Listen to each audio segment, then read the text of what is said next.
outro lado, o Flamengo no Maracanã fez 3-0 no Atlético Paranaense. A gente vai começar falando exatamente desse jogo. Antes eu lembro vocês que vocês podem participar com a gente aqui do Troca de Passes. Mande sua mensagem, hashtag Troca de Passes. Então, hashtag Troca de Passes, você manda o seu recado e conversa com a gente, nos ajuda a fazer o Troca de Passes neste domingo.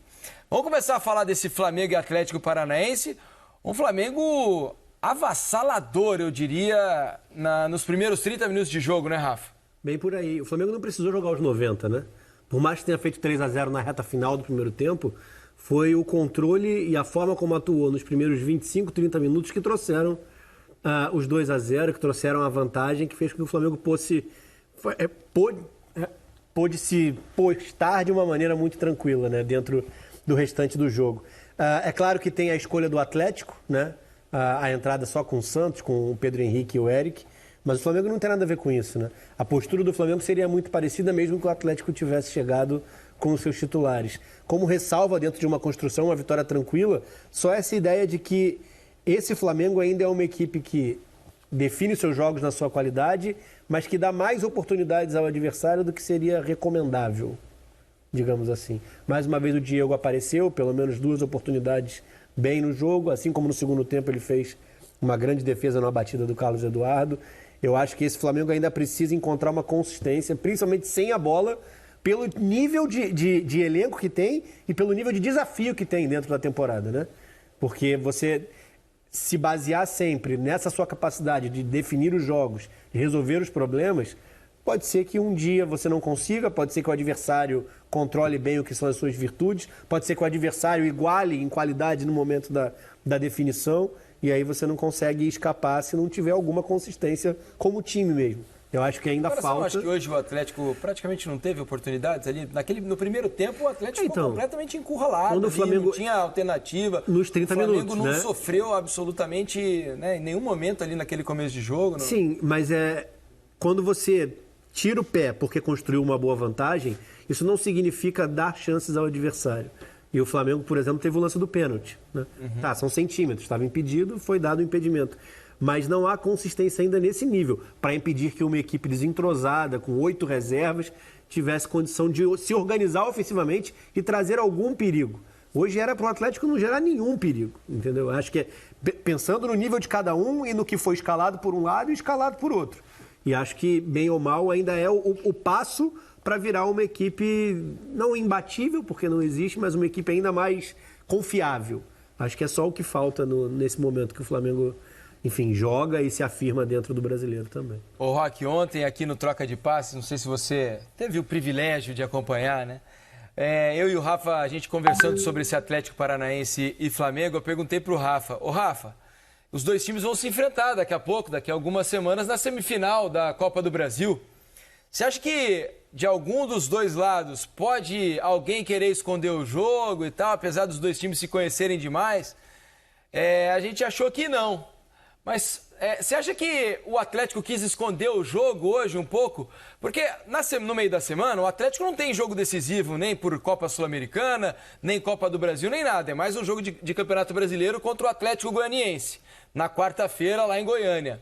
E mesmo assim decide poupar seus principais jogadores. Foi só com 3 titulares hoje para esse jogo contra o Flamengo. Você acha que a Copa do Brasil pesou na cabeça do pessoal do Atlético hoje para escalar o time?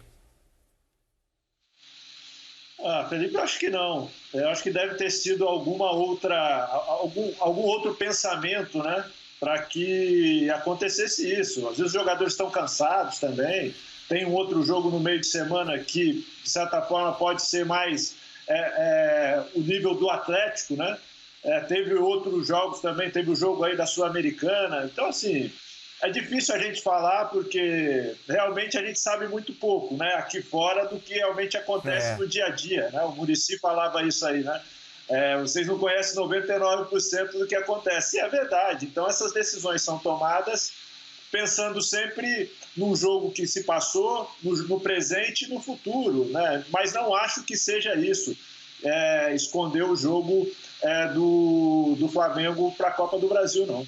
Mas com a tua experiência de dentro do campo, a tua vivência também como técnico, Pode ter passado isso, assim, porque seria uma prévia, talvez. É claro que não tem a mesma tensão, o mesmo caráter eliminatório de um jogo de Copa do Brasil.